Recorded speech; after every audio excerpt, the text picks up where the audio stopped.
Assalamualaikum warahmatullahi wabarakatuh. Pada video saya kali ini, saya akan menjelaskan tentang metode deduksi. Nah, metode deduksi itu apa sih? Metode deduksi itu adalah suatu studi penalaran yang mengolah satu atau lebih dari premis, atau di sini disebutnya dengan pernyataan ataupun premis gitu ya, untuk menghasilkan kesimpulan logis tertentu.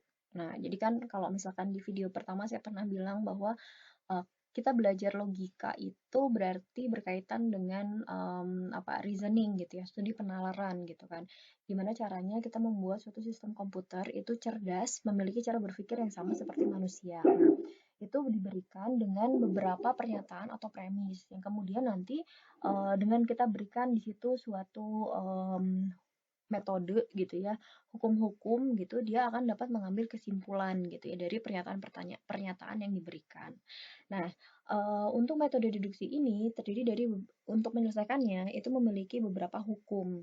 Nah, ada yang namanya modus ponen, modus tolen, ada penambahan disjungtif atau add, kemudian ada konjungtif, ada silogisme disjungtif, silogisme hipotesis, ada juga simplifikasi. Sekarang kita coba jelaskan satu-satu dari hukum-hukum yang ada di model inferensi ini. Yang pertama itu adalah modus ponen. Modus ponen ini biasanya digunakan untuk premis dengan pola seperti ini. Jadi premis yang pertama gitu ya, atau hipotesis yang pertama itu bentuknya adalah implikasi. Jika bilangan P habis dibagi 2, maka P adalah bilangan genap. Nah, ini kan sebenarnya bentuk implikasi berarti kan ya. Kalau saya misalkan saja si premis yang pertama ini kita misalkan dengan A implikasi B gitu. Misalnya jadi di sini A implikasi B, maaf. A implikasi B itu adalah premis yang ke-1. Nah, kemudian biasanya premis yang keduanya itu bentuk yang biasa, jadi bukan implikasi. Nah, jadi A implikasi B di sini. Bilangan P habis dibagi 2, berarti kan ini ya. Berarti ini adalah A gitu lah ya. Ini adalah A. Maka kesimpulannya, maka konklusinya di sini adalah si B-nya. P adalah bilangan genap. Nah, ini adalah kesimpulannya. Jadi P adalah bilangan genap. Itu adalah untuk modus ponen. Sekarang kita coba untuk membuktikan modus ponen ini dengan menggunakan tabel kebenaran. Jadi kalau seumpamanya kita lihat di sini adalah A implikasi B sebagai premis yang pertama. Premis yang keduanya adalah A, berarti NA gitu ya, NA. Kesimpulannya adalah B gitu. Maka di sini adalah kesimpulannya implikasi B. Nah, seperti ini kalau kita tuliskan dalam persamaan logikanya. Ini kita akan coba bikin tabel kebenarannya gitu. Jadi kita punya di sini adalah A dan B. Ada true, true, true, false, false, true, dan false, false. Kemudian setelah itu kita cari A implikasi B-nya, berarti true, false, true, true. Ya, kemudian ini kita n-kan dengan A. Jadi A implikasi B di n-kan dengan A. Jadi hasilnya adalah true, false, false, false. Oke. Kemudian yang B-nya adalah ini ya, B-nya ini. Kemudian kita implikasikan yang ini, kita implikasikan dengan yang ini. Jadi hasilnya adalah, saya tulis dulu di sini, A implikasi B,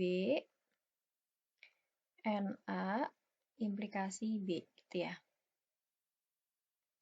Maka di sini kita implikasikan dengan B, hasilnya adalah true. Ini karena yang hipotesisnya false, berarti udah pasti ini true semua. True, true, true. Nah, teman-teman lihat, karena hasil akhirnya di sini adalah true semua, maka di sini adalah tautologi. Karena tautologi berarti di sini adalah sudah valid ya. Jadi kita katakan jadi bisa dikatakan, maaf. Jadi kita bisa katakan bahwa premis yang pertama A implikasi B, premis yang kedua adalah A-nya, maka kesimpulannya di sini adalah B. Nah, setelah kita buktikan itu dengan tabel kebenaran, ternyata juga valid. Seperti itu ya. Ini juga bisa kita terapkan jika misalkan saja premis yang pertama adalah A implikasi B, premis yang keduanya adalah B, maka di sini kesimpulannya itu adalah A. Nah, kesimpulannya adalah A. Jadi, ini bisa kita terapkan seperti ini. Itu adalah modus ponen. Baik, untuk hukum yang kedua adalah modus tollens. Modus tollens ini mungkin mirip sebetulnya dengan modus ponens. Hanya saja, untuk modus tollens, hipotesa yang kedua itu adalah kontradiksi dengan hipotesa yang pertama. Jadi kalau misalkan di modus tollens, pada premis yang pertama, A implikasi B, premis yang keduanya itu harus kontradiksi dengan hipotesa yang pertama atau dengan premis yang pertama. Jadi di sini premis yang keduanya itu adalah negasi B. Ya, premis atau hipotesanya. Yang keduanya itu adalah kontradiksi dengan yang pertama. Maka kesimpulannya itu adalah negasi A. Sehingga jika teman-teman mendapatkan suatu premis yang pertama adalah A implikasi B, sementara premis yang keduanya adalah B, kita tidak bisa menerapkan modus tollens. Untuk kondisi seperti itu, maka Anda terapkan modus ponens. Jadi kalau modus tollens itu diterapkan jika premis yang kedua atau hipotesa yang keduanya itu kontradiksi nilainya, value-nya dengan hipotesa yang pertama. Sehingga dia pun akan menghasilkan kesimpulan berupa negasi juga. Ya, jadi atau kesimpulannya itu kontradiksi juga dengan premis kesatunya. Nah, contohnya seperti yang ada di layar. Ini juga bisa kita terapkan ketika premis yang pertamanya itu adalah A implikasi B, premis yang keduanya itu adalah negasi A, maka di sini kesimpulannya adalah menjadi negasi B, seperti itu ya. Sekarang kita akan coba buktikan bagaimana kalimat di hipotesa ini dengan menggunakan tabel kebenarannya. Jadi kalau kita tuliskan kalimat dari contoh 2 ini adalah A implikasi B, kemudian kita N-kan dengan negasi B, ini akan menghasilkan nilainya adalah negasi A. Maaf, implikasi negasi A. Sehingga kalau misalnya kita bikin tabelnya, di sini ada A, B, ya.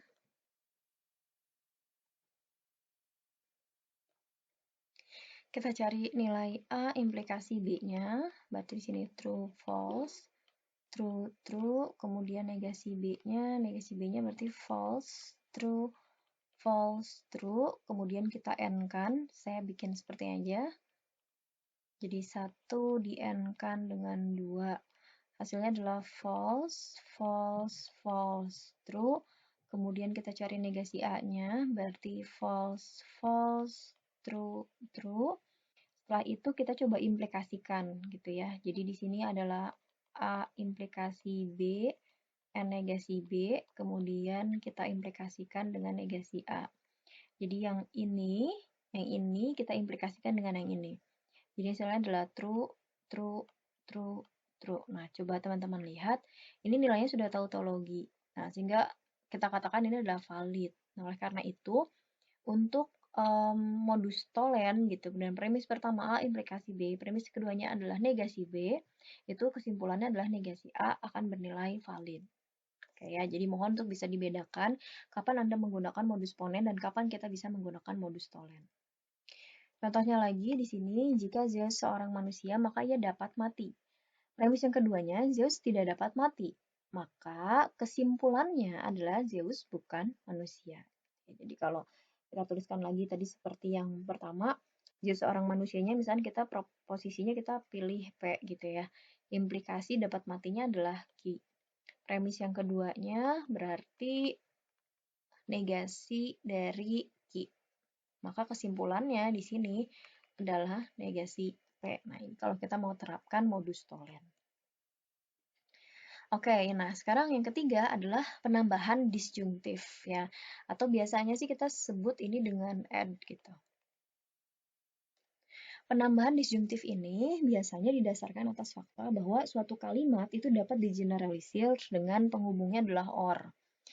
Karena gini, alasannya adalah penghubung OR ini bernilai true jika salah satu komponennya adalah true. Nah, ini sudah kita bahas banget pada saat di video penjelasan mengenai tabel kebenaran logika gitu ya, tabelnya OR. Jadi kalau OR itu kan asal ketemu satu nilainya true, maka nilainya akan bernilai true gitu kan ya. Jika salah satu komponen yang bernilai true, maka hasilnya akan bernilai true. Nah, merujuk kepada tabel kebenaran OR tersebut, maka untuk penambahan disjungtif itu bisa seperti ini kita lakukan.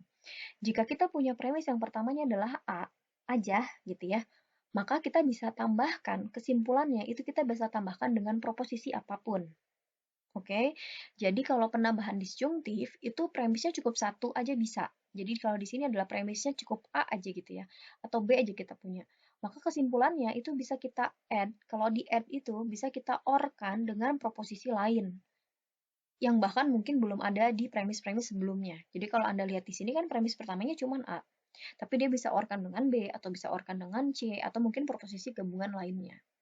Jadi misalkan saja saya punya premis kesatunya adalah misalkan saya punya P or PN Q misalkan gitu ya. Nah, ini tuh kalau pakai add, maka kita bisa melakukan seperti ini. Kesimpulannya menjadi PN Q or, nah, or-nya ini bisa dengan proposisi apapun yang dibutuhkan sesuai pada saat Anda ingin menyelesaikan si case-nya gitu ya, tergantung dengan case-nya kan. Nah, jadi ini bisa saya OR-kan dengan B gitu ya, atau misalnya saya OR-kan dengan negasi P, saya OR-kan dengan negasi Q, saya OR-kan dengan proposisi gabungan lain, itu boleh. Walaupun si proposisi ini misalkan belum ada di urutan premisnya. Seperti itu ya, jadi sangat mudah menerapkan dari hukum add ini tadi ya, penambahan disjungtif. Mudah-mudahan bisa dipahami ya. Contohnya, Lina adalah siswa SMU, sekolah menengah umum. Sehingga kesimpulannya kalau kita add kan, Lina adalah siswa SMU atau SMK. Nah, seperti itu. Jadi, penambahan add itu adalah bisa kita tambahkan dengan premis atau proposisi apapun. Tapi ingat, operatornya harus pakai operator atau. Jadi tidak boleh menggunakan operator yang lain. Berikutnya ada penyederhanaan konjungtif. Nah, kalau penyederhanaan konjungtif ini mungkin agak kebalikan dengan yang disjungtif. Jadi, kalau di konjungtif itu kita pakai operatornya adalah N.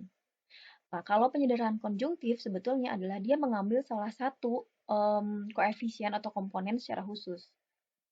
Jadi kalau disjungtif mah perluasan dari suatu kalimat, dari premis. Kalau konjungtif itu adalah dia melakukan penyempitan dari suatu premis. Contoh saja seperti ini.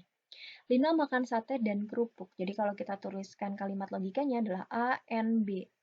Kesimpulannya adalah A. Jadi kita bisa pilih salah satu dari si proposisinya.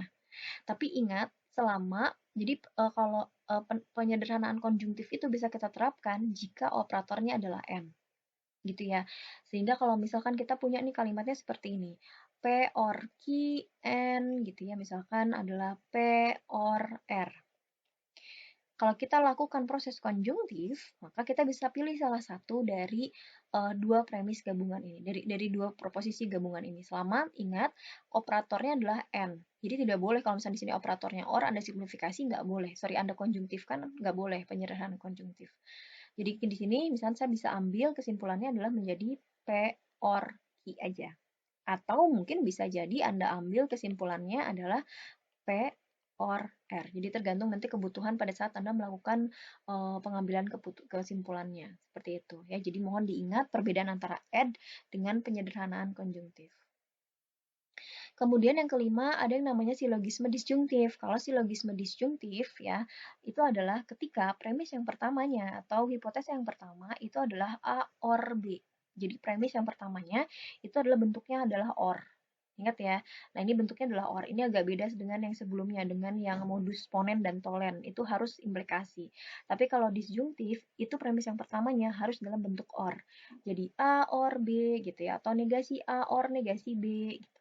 Sementara si hipotesa yang keduanya itu adalah kontradiksi dengan premis yang pertamanya. Ya, jadi hipotesa yang keduanya itu dia kontradiksi dengan hipotesa yang pertama. Tapi ingat, hipotesa yang pertama di sini harus dalam bentuk OR untuk silogisme disjungtif atau bisa kita singkat ini DS gitu ya, karena disjungtif silogism. Nah, oleh karena itu, jika kita lihat di sini, ya pola untuk si DS ini atau disjunctive syllogism ini adalah jika premis yang pertamanya A or B, premis yang keduanya adalah negasi A, maka kesimpulannya adalah menjadi B. Jadi kesimpulannya bukan negasi B ya, tapi B kesimpulannya. Kalaupun kita punya premis yang pertama A or B, kemudian premis yang keduanya adalah negasi B, maka kesimpulannya adalah menjadi A. Nah, contoh kalimatnya mungkin seperti ini. Buku logikaku ada di tas atau tertinggal. Nah, lihat di sini penggunaan operator or. Buku logikaku tidak ada. Nah, karena ada kata tidak, berarti ini negasi ya. Nah, jadi hasilnya adalah negasi A. Sehingga kesimpulannya menjadi buku logikaku tertinggal di rumah, maka hasilnya adalah menjadi B. Mohon diingat baik-baik untuk silogisme disjungtif. Seperti itu. Baik, kemudian ada silogisme hipotesis. Nah, silogisme hipotesis itu diterapkan ketika premis yang pertama itu adalah bentuknya A implikasi B. A implikasi B. Nah, mungkin ini hampir sama tadi dengan modus ponen, modus tolen. Premis pertamanya harus implikasi. Tapi premis yang keduanya, kalau untuk silogisme hipotesis atau hypothetical syllogism ini adalah premis yang keduanya juga harus dalam bentuk implikasi. B implikasi C. Anda perhatikan deh polanya. Premis yang pertama, A implikasi B, dan premis yang kedua adalah B implikasi C. Maka kesimpulannya menjadi A implikasi C. Jadi Anda lihat di sini, premis yang kedua itu adalah dibentuk dari konklusi dari premis yang pertama. Konklusi dari premis pertama diimplikasikan dengan suatu proposisi yang baru. Jadi B implikasi C. Sehingga ini kalau gampangnya mungkin kayak B-nya yang sama ini kita coret, jadi hasil kesimpulannya adalah A implikasi C. Seperti itu ya. Kalau kita terapkan dalam contoh kalimatnya, jika bilangan A habis dibagi 27, misalkan ini kita simbolkan dengan A, maka bilangan A habis dibagi 3 ini adalah B. Jadi A implikasi B, premis pertamanya.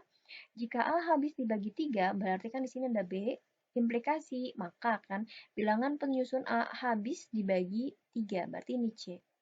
Maka kesimpulannya adalah jika bilangan A habis dibagi 27, berarti A, maka implikasi bilangan penyusun A habis dibagi 3, berarti A implikasi C. Seperti itu. Oke ya, nah di video berikutnya kita akan coba membahas tentang implementasi dari hukum yang sudah kita pelajari, dari 6 hukum yang sudah kita pelajari ini dalam kalimat-kalimat logika. Dan mungkin nanti ada penambahan lagi hukum lain gitu ya, yang dapat melengkapi dari ke-6 hukum ini yang bisa kita gunakan untuk mengambil kesimpulan. Oke, sampai ketemu di video yang berikutnya. Terima kasih. Wassalamualaikum warahmatullahi wabarakatuh.